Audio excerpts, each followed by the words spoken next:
बचपन में जब रात को नींद नहीं आती थी तो माँ लोरी गा के सुनाती थी। चंदा मामा दूर के पुए पकाए गुड़ के। ये तो खैर था बचपन।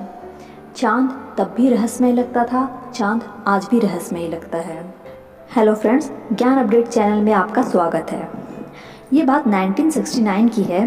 नासा अपोलो मिशन के दौरान साइंटिस्ट ने चांद के सतह पर जानबूझकर एक सैटेलाइट को टकराकर एक क्रिएटर यानी कि होल बनाने की कोशिश की। इस दौरान जब सैटेलाइट और मून का टक्कर हुआ तो चांद का सतह लंबे समय तक वाइब्रेट करने लगा। और अगर ये बात सच है तो ये तो तभी पॉसिबल है जब वो चीज़ अंदर से पूरी तरह से खोखली हो।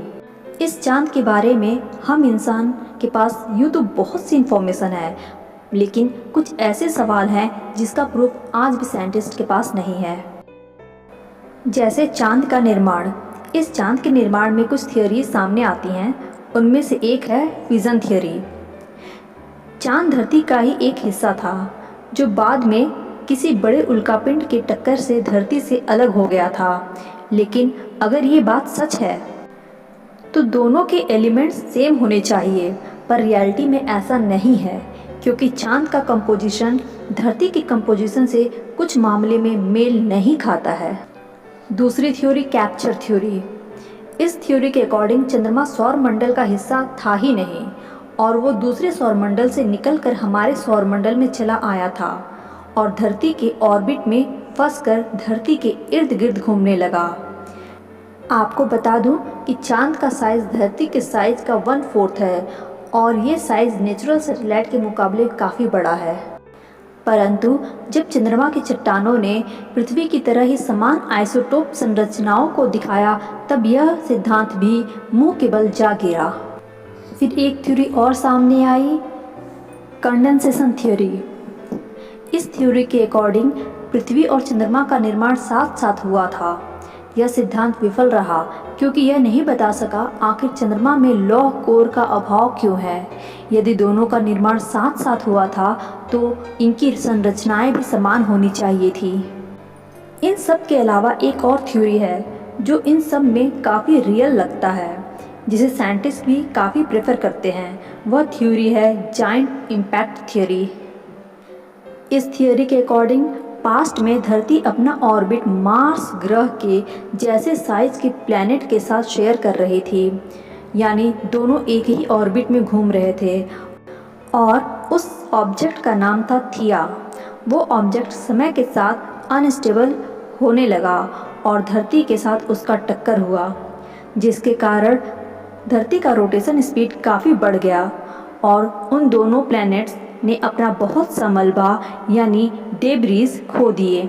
इन दोनों प्लैनेट के टक्कर के कारण ये डेब्रीज काफ़ी गर्म हो गए और यही सारी डेब्रीज मिलकर बाद में चांद का निर्माण किया।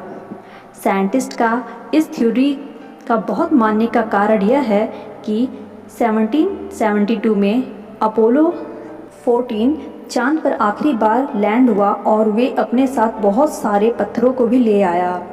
उन पत्थरों की जांच करने में पाया कि धरती पर पाए जाने वाले पत्थरों का कंपोजिशन उससे काफ़ी सिमिलर था और चांद से धरती के बहुत सिमिलर एलिमेंट के आइसोटोप्स मिले थे।